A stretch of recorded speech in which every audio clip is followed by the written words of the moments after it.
大家好，欢迎回来。今天的视频内容对你未来几年的钱包、生活质量都有重大影响。新加坡刚刚宣布了2026年的5项超级实用补贴计划，看似是在送钱，但可别掉以轻心，操作细节很多，不留意的话，可能就错过这些福利，甚至直接作废。特别是第一项和最后一项申请流程完全不同，稍不注意，你的钱就领不到。在接下来的视频中，我会手把手教你每项福利的申请步骤，解析细节，带你避开那些大家常踩的坑，所以一定要锁定完整视频哦。考虑到每个人的需求不同，福利解析分为5个章节，方便大家清晰掌握，用到的背景故事也会更丰富，更贴近实际。准备好了吗？今天的内容真的干货满满，赶紧动动手点赞订阅吧。我们接着往下看。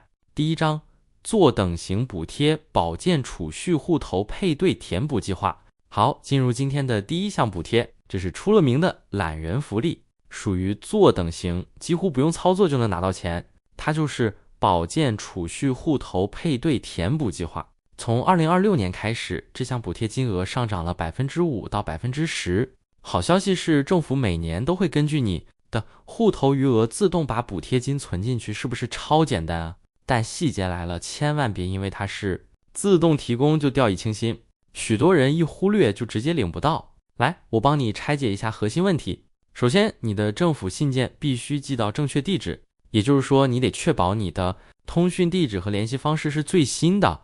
举个例子，去年李阿姨搬家后忘记更新地址，结果错过了2年的补贴信息，直到她到社理会询问才发现，因为资料欠缺，她的户头都没有配对成功。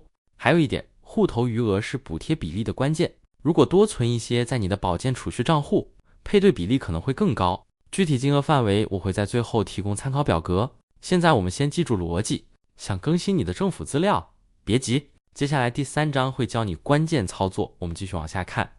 第2章，主动对接型补贴之一，长期护理补贴。这项补贴专门针对年龄较大或长期患病的国人，提供高达每月$100到$400的援助，可以用来减轻护理费用压力。听起来不错吧？不过它的申请流程相对复杂一点，你需要注意2点。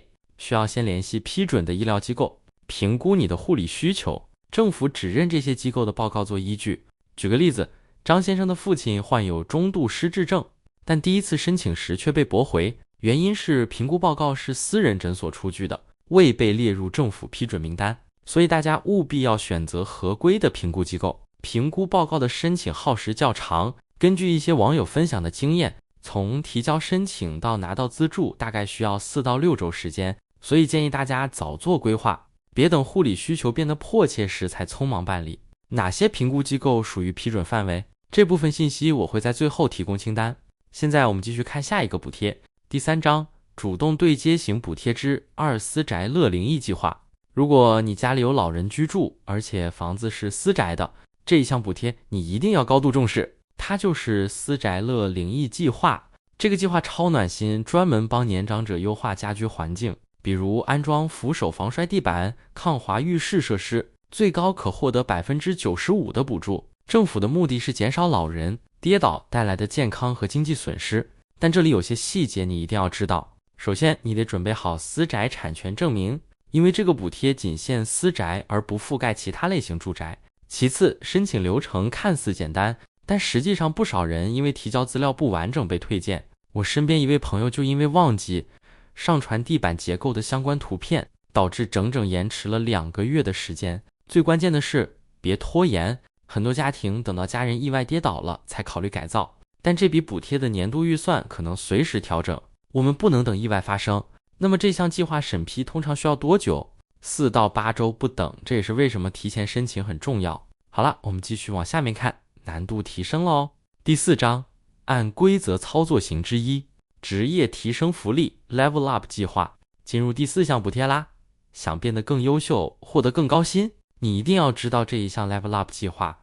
2026年的这项新福利允许你报读指定的职业认证课程，课程费高达90%由政府买单。无论你是刚毕业的年轻人，还是职场回炉技能提升者，这都是一次绝佳机会。不过很多人踩坑就在这里，你选的课程一定要符合政府认证标签，否则补贴将直接不生效。来帮你举个实际例子，一位网友报名了心理咨询课程，以为能拿到补贴，结果最后被通知该课程不属于政府资助范畴，一番努力之后，学费白白交了好几千。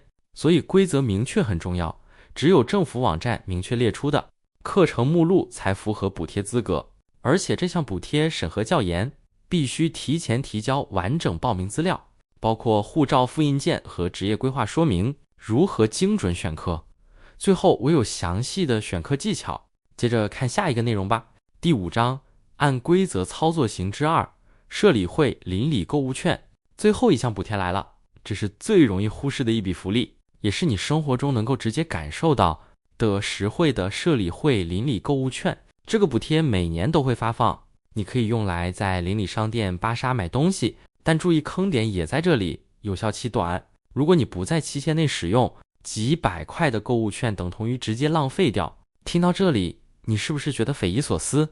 现实数据摆在眼前，根据去年统计，38%的人没有在有效期内使用购物券，白白损失了至少200美元减300美元。解决方法很简单，有些家庭会提前整理好购物计划，把即将过期的券优先处理，还能减少一次性花太多钱的焦虑。不信的话，你可以试试这个方法，亲测有效。好了，今天的5项补贴介绍到这里，进入总结部分咯。回顾与总结，5项福利避坑大法。今天我们聊了5项超级实用的新加坡补贴。快速回顾一下：保健储蓄配对，坐等补贴，但务必更新资料；长期护理补贴，主动评估提前申请；私宅乐灵异计划，别拖延家居改造早行动；Level Up 职业提升，认准课程标签别选错；邻里购物券，高效使用避免作废。